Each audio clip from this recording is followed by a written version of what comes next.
the amount of information that's been created from the dawn of humanity, since human beings walked this planet to the year 2003, which is only, what, a decade and a half ago? That amount of information, how long does it take to create that nowadays? 2 days. The amount of information is doubling at dizzying speeds, but how we learn it, how we absorb it, focus, retain it, apply it, is pretty much flatline. And that growing gap creates something called anxiety. And they call it information fatigue syndrome, because everything's a syndrome, right? Yeah. Higher blood pressure, compression of leisure time, more sleeplessness. Because we live in an age where, you know, electric cars and spaceships that are going to Mars, but our vehicle of choice when it comes to learning and education is like a horse and buggy. You know, like the education system has not, we all grew up with the 20th century education that prepared us for a 20th century world, which at the turn of the 20th century was working in farms and factories. And that's what the education was. It was assembly line, cookie cutter, one size fits all. But now we live in a world where the world's changing so much. Someone graduating school today is going to have 8 to 14 different careers. Can you imagine that?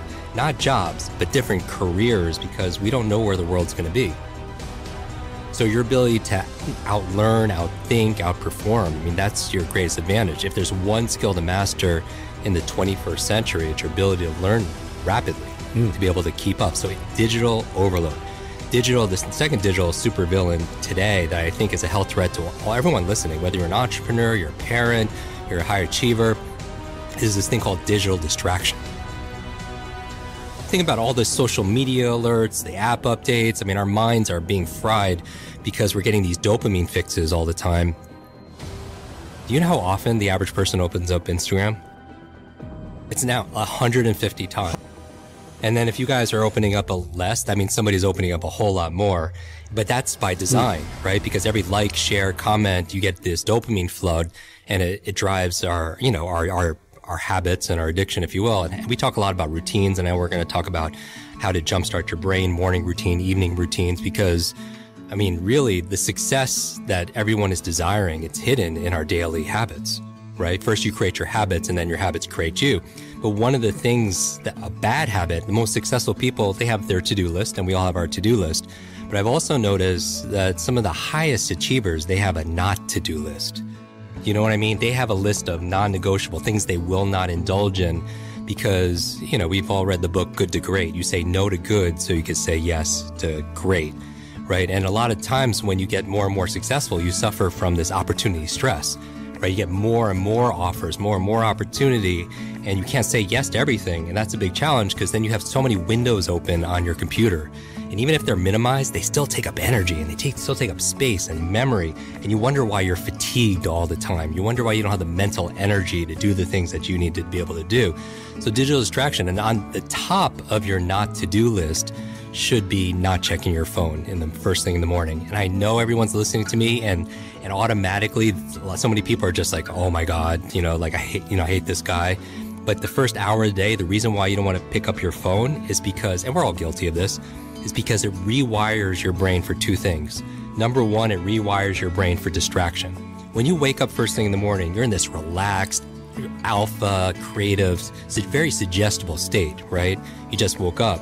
And so you have to be very careful and protect and stand guard to your mind from outside influences. Because number one, if the first thing you see on your phone, you're watching these cat videos and, you know, everything that's going on social media, you're getting these dopamine flood, which is building your distraction muscles. Because when it comes to focus is like, there's a focus fitness, if you will, and you have focus muscles, but you also have distraction muscles. And a lot of people, their distraction muscles are way overdeveloped because of picking the phone up first thing in the morning. But the second reason, for a neurological reason why you don't want to pick up your phone the first hour of the day is because it also rewires your brain for reaction. It's training your brain to be reactive.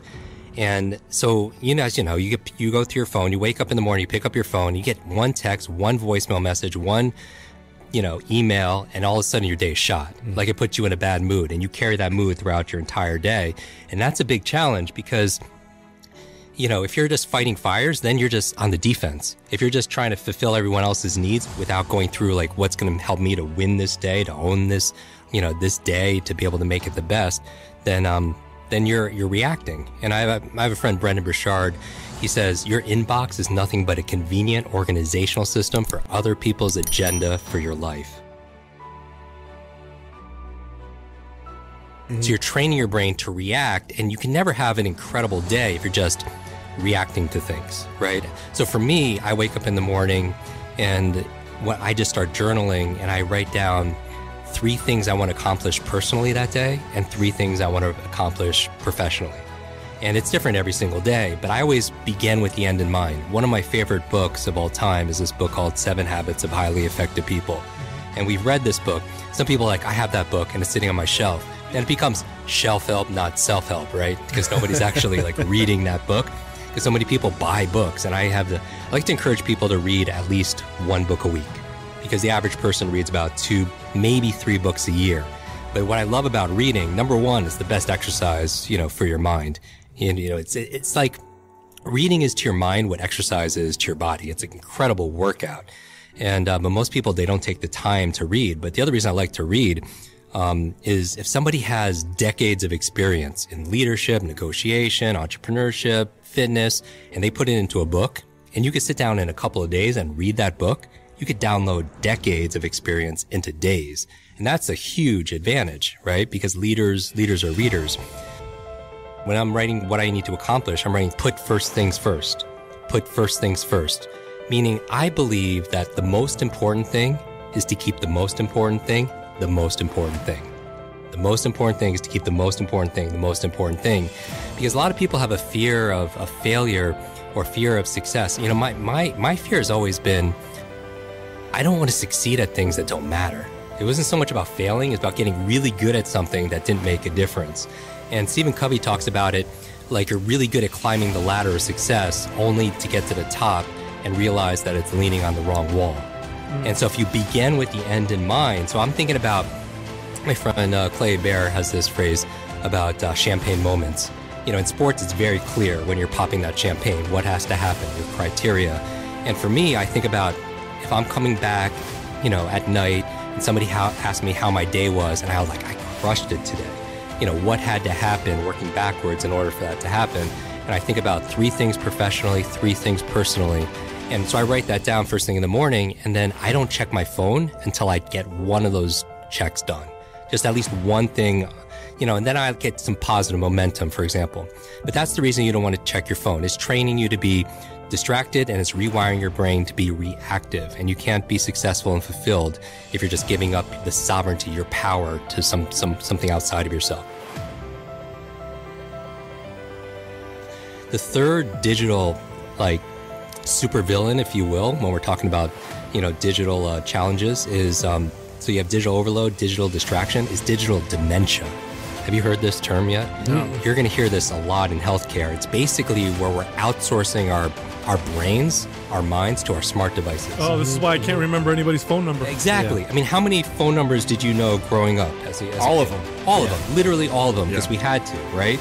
And how many phone numbers do you know right now? 2. Yeah. But the old ones that don't, that I knew when I was a kid. Mine and my wife's.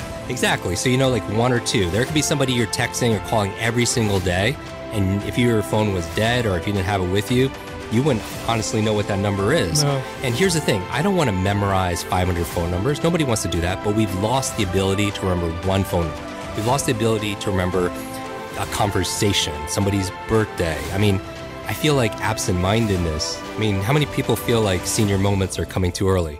Like you walk into a room and you just forget why you're there. Or you open up the refrigerator. You go to the store to buy one thing and you come back with 2 bags full of things, except for that one thing you went to, get there. Or you can't remember if you're in the shower, you can't remember if you shampooed your hair. And I believe 2 of the most costly words in life and in business are I forgot. I forgot to do it. I forgot to bring it. I forgot that conversation. I forgot that meeting. I forgot what I needed to say. I forgot that name. I mean, I think number 1 business etiquette, networking skill there is remembering people's names. We don't realize how much time we're spending on these devices, right? When you go and you actually look at the numbers, when you look at your phone and you look at somebody's spending 24 hours a week, on social media or whatever it is. I mean, people always say, oh, I have no time to read or I have no time to work out. It has nothing to do with time management. It's all priority management.